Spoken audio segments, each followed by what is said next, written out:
Hey, it's Jolene at Lady of the Huddle.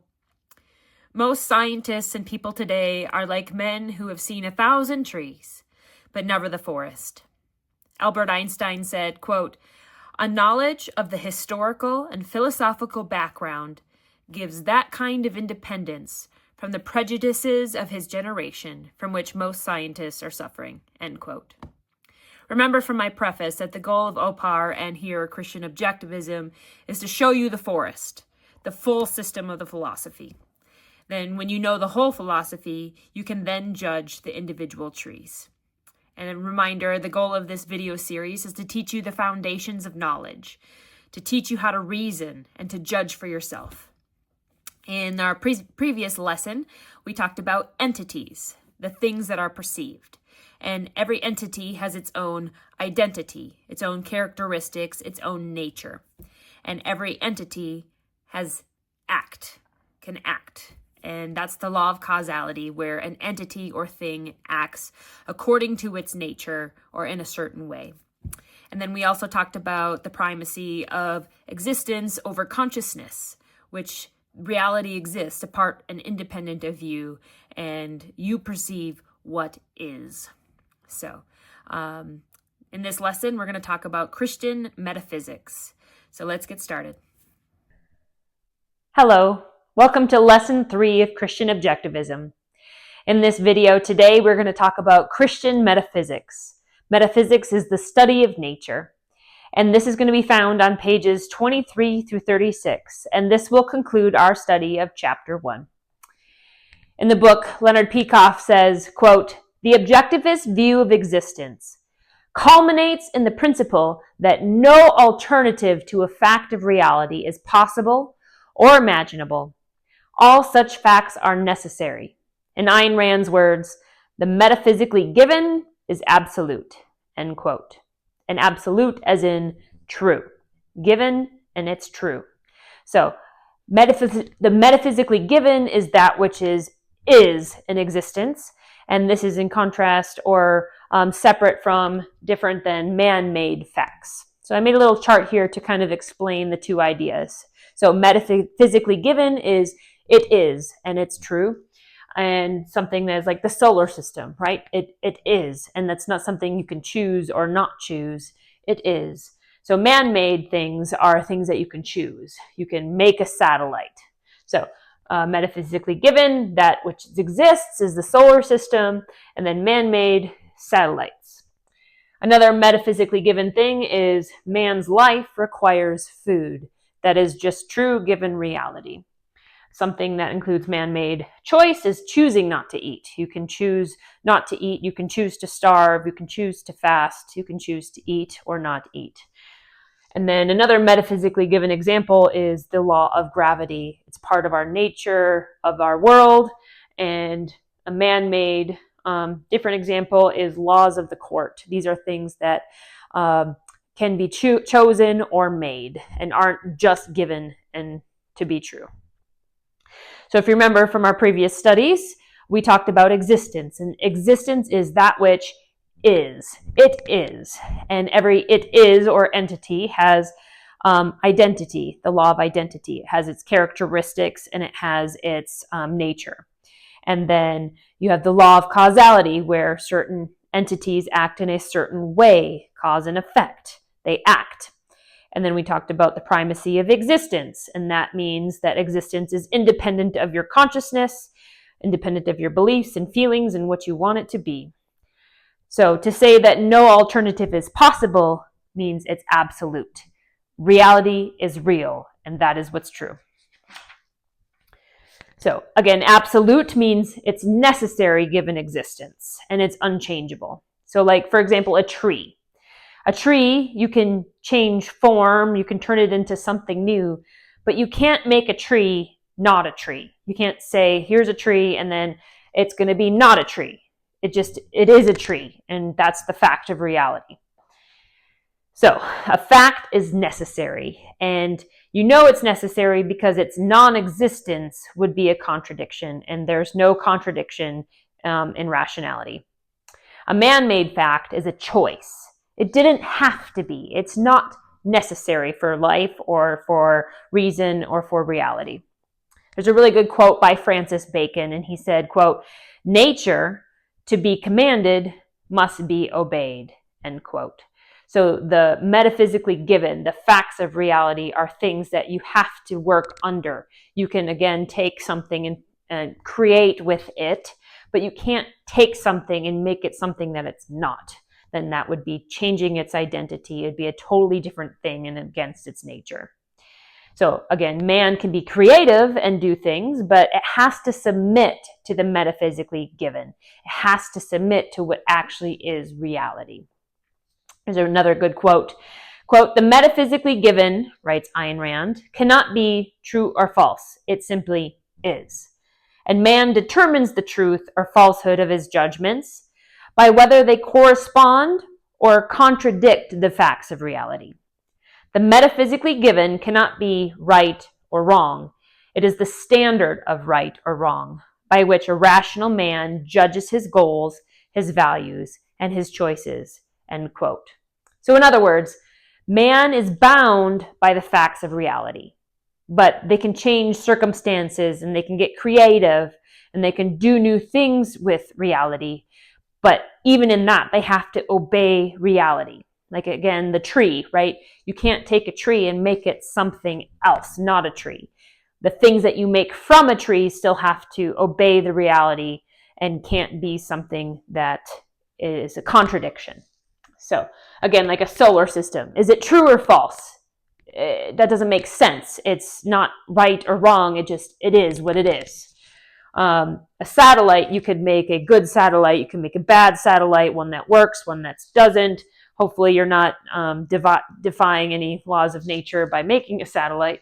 You can choose to eat, not to eat. Well, is it a good time not to eat? Is it a bad time not to eat? But the fact that man's life requires food, that's just true. There's certain laws of the court you may think are wrong or right, and they're not true just because they are, but you can't ignore the fact that our world works under the law of gravity. So an example of not going against the facts of reality is you can't make a square circle. You can't make a square ball. That would be a contradiction. The very definitions of the words means you can't do it. You can only make with what already exists, and you have to follow according to its nature. So here's another example. So you have water. You take water and you put it on some dirt, and what do you get? You get mud, right? And then if you dry the mud, you get dirt. But what you can't do, you have to submit to reality. You can't take water and put it on dirt and it be dry, right? And you can't dry mud and it be wet. Like, those are contradictions. It doesn't make sense. So everything in existence, you have to submit to the reality of what is. And that is what it means by truth. You can't ignore reality. You can't contradict reality. You have to submit to what reality is. Again, man-made facts are your choices. And by the very nature of choices, they can be evaluated, and they must be evaluated. Every choice you make, it's either rational or irrational. It's right or it's wrong. And the choices must be judged. Peikoff quotes, "must be judged, then accepted or rejected and changed when necessary," end quote. And that's how you learn to discern the truth and reason. You take your choices and you judge them as to whether they're good for your life or bad for your life. Should they be accepted as good or rejected? And then if they're rejected, can you change them to make them better or good, or just not choose them at all? Here is where Rand points out major errors if you get this wrong, okay? So if you get the metaphysically given and the man-made facts mixed up or wrong, upside down, major errors. So if you, example, take man-made facts as immutable, as what is true, or if you consider the metaphysically given as changeable. So the first would be when you consider laws or traditions or consensus or the status quo. If you consider those things as reality, as what is as what is true. This is like big danger zone. So just because you've done something a certain way for a long time, like tradition, that doesn't make it true or not true. You have to always evaluate, okay, is the tradition true or good or not? You don't want to fall into the trap of mindless conformity, right?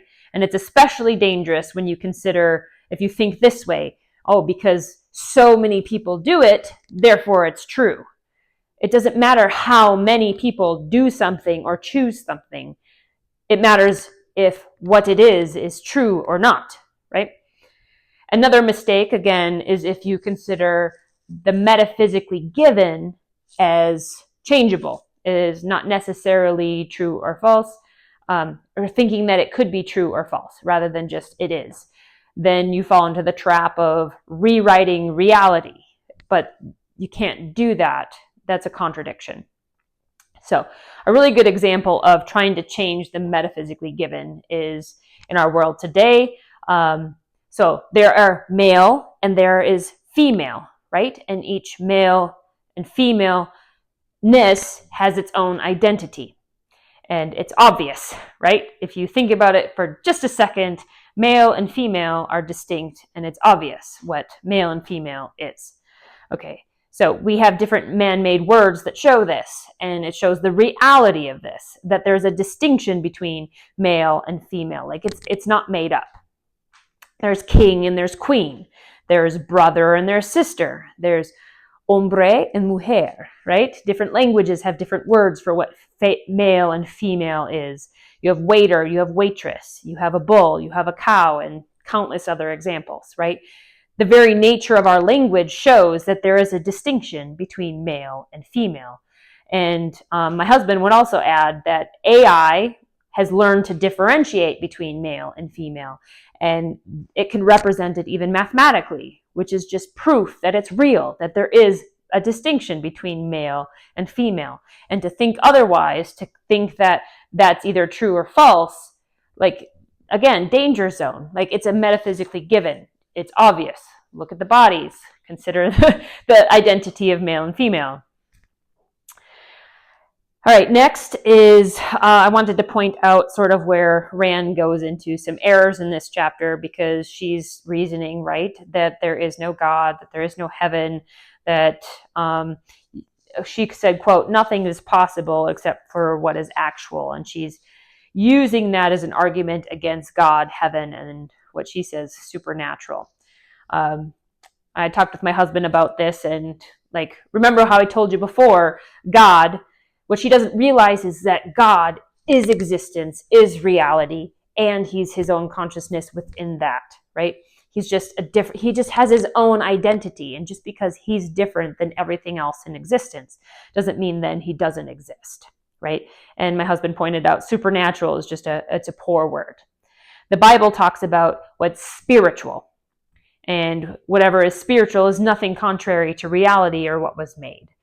So consider the angels, right? They're subject, just like we said, you have to be subject to what reality is. They are even subject to the metaphysically necessary, and they can't contradict reality. It's a little different for us to fathom, to grasp in our minds, because they also have their own identity, and they exist in the fourth dimension. And they have their unique nature, but they still exist within time and space. It's just beyond where we are at in our three-dimensional world. There's a really good YouTube video that you can search for, Dr. Quantum Flatland. And in that video, it's Dr. Quantum, and he comes to this world, like this two-dimensional world, where he talks to a little circle, and the circle's like, where's this voice coming from?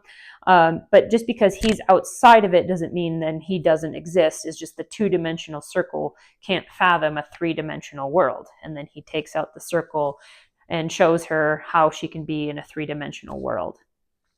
Okay, so to think about the fourth dimension, which is the spiritual, if you take a slice from the spiritual, that's how we get to the three-dimensional, or you can have like a cube, right? The three-dimensional cube. If you take a slice from a cube, what do you get? You get a square, right? The two-dimensional square. And if you take a slice of the square, what do you get?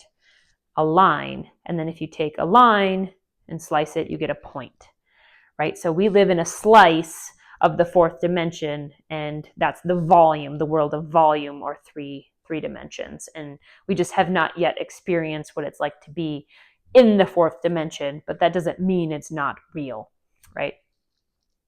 So here's Jonathan, and it would be really great if my husband was here to help explain some of these things. He's done a lot more research. He's a scientist and a mathematician to the highest level, and he's really good at explaining some of these things. But currently he's in the Ada County Jail because he helped expose the cover-up of the missing 40 CFR 258.74 trust funds that were embezzled by the Idaho Governor Brad Little. So again, I wish he were here to help explain some of these things. So bear with me as I try to communicate the things that I've learned from and with him. At this point, he talked about heaven, and heaven is the only rational place that's compatible with man's nature. Man was designed to be without sin, without lies, and that was the original plan for man. And heaven is the only place compatible with man's intended nature, where there is no death, no lies, no sin. In our letter, Hornick et al. Shows that man's mind is unbounded in its potential. And that in combination with Genesis 11:6, which says, nothing that man purposes to do will be withheld from him. We are constantly able to grow, to learn, to explore, to build. Man's mind is unbounded in what we can do. So let me ask you this question. What's more powerful, the atomic bomb or the mind that created it? Well, you would have to answer the mind that created it, because it's what gave it its power. And the mind that created it knows all these other things and can build and explore and do all these other things. So that just shows you the power of man's mind. And that man, who has a very powerful mind, has choices, can make choices. And he has the power even to choose death. He's the only thing in all of creation and existence that can choose death, choose sin, choose lies, which, lead to death. And that means, especially with the power of AI, like we showed in our letter, that man necessarily leads to his own destruction, because we have sinned, we have lied, and the only end of that is death. And man is the only thing in creation that can choose its own death. Like, you can't have a fish who tries to drown itself, or a tree that wants to cut itself down. Animals work on instinct, and they work to what is good for their life, right? They don't self-destruct. And man is the only one who can choose to self-destruct or hurt his own life. And going back to heaven, heaven is the only solution to the contradictions in this world. It's the only place with no lies, with no death, with no destruction. It's the place that resolves all the contradictions. It's the only place where something as powerful as man and his powerful mind could exist. And that's how we know that heaven is the metaphysically given. It exists, and it must exist. For if there wasn't a heaven, there would be a contradiction. Where is man meant to be in a place like heaven? So if you read through sections 1 and 2 of our letter, you can better understand this reasoning through why heaven is metaphysically given and absolute. Otherwise, there would be a contradiction. And you can find our letter at bit.ly/10julyfinal. Also, in the first 2 sections, we reason to the fact that there is a primary. Existence exists. We work from there. We use the axioms of objectivism, and we build up and show that this world necessarily has a primary. It cannot just be. The remainder of chapter 1, the primary must be. Again, read the first 2 sections to work through our proof of that. Now, the remainder of chapter 1, I don't want to fully cover. There's a lot in there that she explains that, I would tweak this, and I would adjust that, and I would speak to this. But what I really want to do is just speak to what's true. And that's what I wanted to do in this lesson. God is is not outside of existence. He is existence, and he has his own identity. So when Ayn Rand was going through some of the things that she thinks is false, and again, she kind of brings in, okay, this must mean that God is not true. What I'm thinking is Ayn Rand just saw the false church around her, and she didn't see true Christian objectivism.